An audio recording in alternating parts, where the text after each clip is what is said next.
Manipur da thokliba irang asiga mari leinana Government of India na Nakal namattada Tongsinduna Leiribamakhei pesto chathanaba condition Amatta Leiroi haina COCOMI ke Secretary Organizations Dhiren na phongdorakli lakliba May 3 da Khumanlapakta pangthoknaba sem sariba miyamgi warep lawba numit ke Mangboinana kumbi lai ising chaibi harau sanglenda pangthokiba kumbi asigi manungchan laiba mairapai bilu CSO amadi local club singge apunba mifamda wapam ase phongdokibane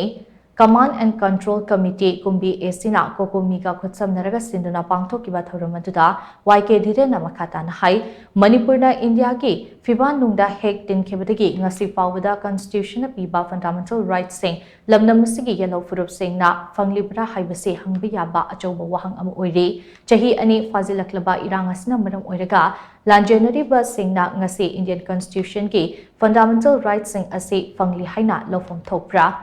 Irang ase Loishinabaki Mingda Home Ministry na kukim sung may take CSO singi marakta wari sananaba baton tawrakli ba ase COCOMI na tarain laude thaurang ase makhoi gi saklon hongdok hongjin tawba yan na ba paikhalakpa thaurang ni haina su mahana makata na phongdokhi thauram aduda COCOMI ki co-convener Vice Surjit Kumar Khuman Command and Control Committee kumbi kendra ki Chairman S Tomba amade advisor and iboto na maru oiba mithunglen sing oina sarugyakhi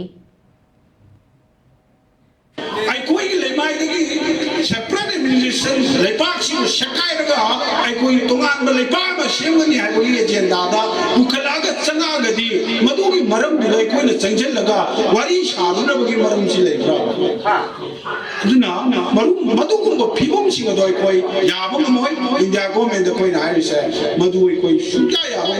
Warish has a Haragadi, Nakai Shema, Ujish Namakari, Nui, in their government, I quit. Civil society ko megi leiriba akhang ngai chi han chi na takpi ko matungina leiriba wakron singa se hataki conflict sida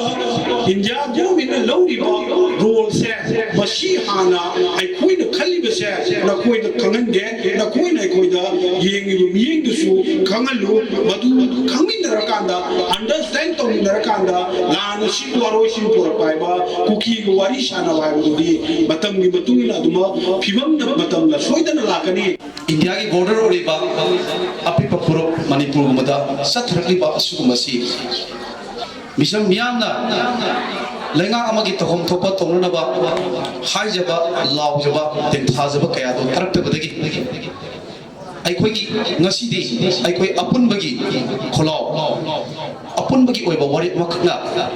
tangai fadana thenadaba yaraktabadagi sahi ani mapung phajaklaba asugumba irang amadi lalasi makhatana sahi kaya amasu masi sathagaduri no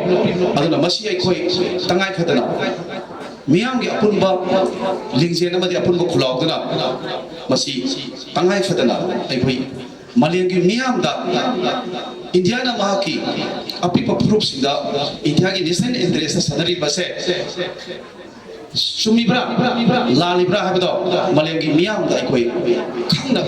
Masi, Koi Kanga, Matota.